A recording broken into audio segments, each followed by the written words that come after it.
할렐루야. 사랑하는 참평안교회 성도 여러분, 평안한 하루 보내고 계십니까? 오늘은 잠언 10장 말씀으로 함께 은혜를 나누고자 합니다. 제가 봉독하겠습니다. 솔로몬의 잠언이라. 지혜로운 아들은 아비를 기쁘게 하거니와 미련한 아들은 어미의 근심이니라. 불의의 재물은 무익하여도 공의는 죽음에서 건지느니라. 여호와께서 의인의 영혼은 줄이지 않게 하시나 악인의 소욕은 물리치시느니라. 손을 게으르게 놀리는 자는 가난하게 되고 손이 부지런한 자는 부하게 되느니라. 여름에 거두는 자는 지혜로운 아들이나 추수 때에 자는 자는 부끄러움을 끼치는 아들이니라. 의인의 머리에는 복이 임하나 악인의 입은 독을 머금었느니라. 의인을 기념할 때에는 칭찬하거니와 악인의 이름은 썩게 되느니라. 마음이 지혜로운 자는 계명을 받거니와 입이 미련한 자는 멸망하리라. 바른 길로 행하는 자는 걸음이 평안하려니와 굽은 길로 행하는 자는 드러나리라. 눈짓하는 자는 근심을 끼치고 입이 미련한 자는 멸망하느니라. 의인의 입은 생명의 샘이라도 악인의 입은 독을 머금었느니라. 미움은 다툼을 일으켜도 사랑은 모든 허물을 가리느니라. 명철한 자의 입술에는 지혜가 있어도 지혜 없는 자의 등을 위하여는 채찍이 있느니라. 지혜로운 자는 지식을 간직하거니와 미련한 자의 입은 멸망에 가까우니라. 부자의 재물은 그의 견고한 성이요 가난한 자의 궁핍은 그의 멸망이니라. 의인의 수고는 생명에 이르고 악인의 소득은 죄에 이르느니라. 훈계를 지키는 자는 생명길로 행하여도 징계를 버리는 자는 그릇 가느니라. 미움을 감추는 자는 거짓된 입술을 가진 자요 중상하는 자는 미련한 자이니라. 말이 많으면 허물을 면하기 어려우나 그 입술을 제어하는 자는 지혜가 있느니라. 의인의 혀는 수는과 같거니와 악인의 마음은 가치가 적으니라. 의인의 입술은 여러 사람을 교육하나 미련한 자는 지식이 없어 죽느니라. 여호와께서 주시는 복은 사람을 부하게 하고 근심을 겸하여 주지 아니하시느니라. 미련한 자는 행악으로 낙을 삼는 것 같이 명철한 자는 지혜로 낙을 삼느니라. 악인에게는 그의 두려워하는 것이 임하거니와 의인은 그 원하는 것이 이루어지느니라. 회오리 바람이 지나가면 악인은 없어져도 의인은 영원한 기초 같으니라. 게으른 자는 그 부리는 사람에게 마치 이의 식초 같고 눈의 연기 같으니라. 여호와를 경외하면 장수하느니라. 그러나 악인의 수명은 짧아지느니라. 의인의 소망은 즐거움을 이루어도 악인의 소망은 끊어지느니라. 여호와의 도가 정직한 자에게는 산성이요 행악하는 자에게는 멸망이니라. 의인은 영영이 이동되지 아니하여도 악인은 땅에 거하지 못하게 되느니라.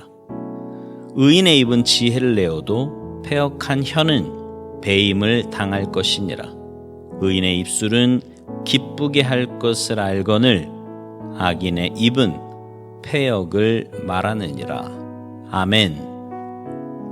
오늘 본문 19절에 보면 이런 말씀이 나와요. 말이 많으면 허물을 면하기 어려우나. 감리교 창시자 요한 웨슬리는 자기 관리, 자기 감독하는 실제 삶의 요령을 늘 몇 가지씩 실천 지침으로 교인들에게 가르쳤어요. 그것이 감리교의 특징이고 성공 요인이었습니다.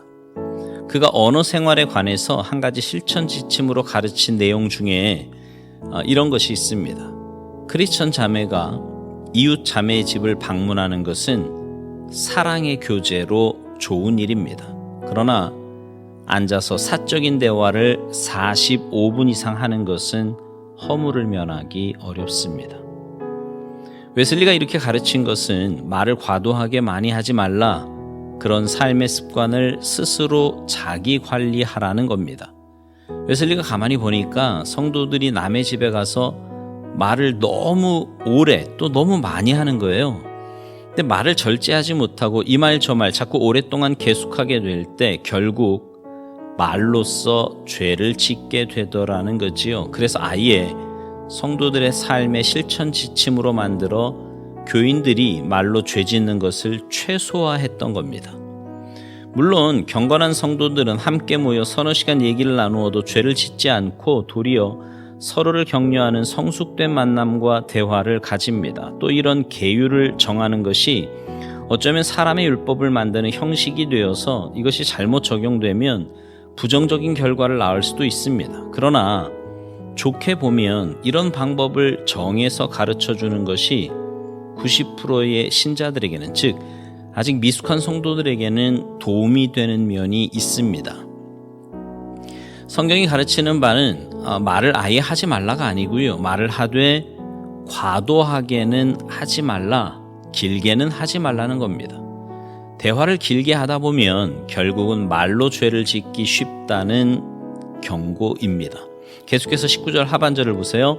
그 입술을 제어하는 자는 지혜가 있느니라. 가급적 할 말을 줄여서 말하는 자가 길고 오래 말하는 사람보다 더 지혜롭다는 겁니다. 잠언 12장 23절 슬기로운 자는 지식을 감추어도 미련한 자의 마음은 미련한 것을 전파하느니라. 현명한 사람은 자기 지혜를 자랑하며 길게 말하지 않는다는 뜻이지요. 여러분, 자기가 많이 배웠다고 해서 또 자기가 많이 안다고 해서 오래 장시간 자기가 아는 지식을 이야기하는 사람을 성경은 어리석은 자라고 말합니다. 현명한 자는 자기가 가진 지식이라도 길게 말하지 않는다는 거예요. 현대 커뮤니케이션 기술에서 가르치는 바가 바로 이겁니다. 자기가 말을 하는 것이 중요한 것이 아니라 듣는 사람이 얼마나 알아듣게 말하느냐를 중요하게 따져요. 자기가 아무리 지식이 많고 아는 것이 많아도 중요한 것은 사람들이 얼마나 자기 말을 알아듣도록 말하느냐 하는 겁니다. 어리석은 사람은 자기 지혜를 장황하게 다 말하지만 현명한 사람은 자기 지혜를 다 자랑하지 않습니다. 그런 의미에서 숨긴다는 거예요. 진짜 자기 지식을 숨기거나 감춘다는 뜻이 아니고요. 자기 말과 지식을 절제한다는 말입니다. 그러나 미련한 자는 자기 지식을 길고 장황하게 다 말하는데 그것은 결국 자기 어리석음을 드러내는 길이라는 겁니다. 잠언 14장 3절 미련한 자는 교만하여 입으로매를 자청하고 지혜로운 자의 입술은 자기를 보전하느니라. 말이 많은 사람, 말이 교만한 사람은 사람들에게 말로 매를 맞게 되고요. 자기 입술을 제어하는 사람은 자기를 보호한다. 즉 사람들에게 말로 매를 맞지 않는다. 나아가서 사람들의 존경을 받는다는 말입니다. 잠언 17장 27절 말을 아끼는 자는 지식이 있고, 어떤 영어 성경에는요 이걸 이렇게 번역해 놨어요. One who knows much says little. 무슨 말이냐면 많이 아는 사람은 적게 말한다, 이런 뜻입니다. 여러분, 성경이 이렇게 반복적으로 말을 많이 하는 것을 경계하고 조심하라는 이유가 뭐예요? 결국 사람들은 말을 많이 하다 보면 남의 흉을 보게 되고 가십을 하게 되고 남을 비방하게 되어서 말로써 죄를 짓게 되기 때문입니다.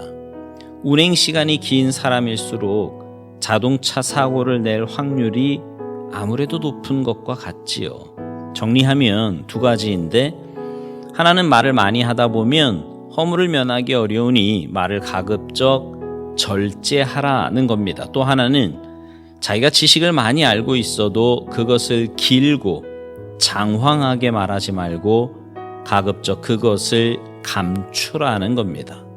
조심스럽고 짧게 말하라는 거지요.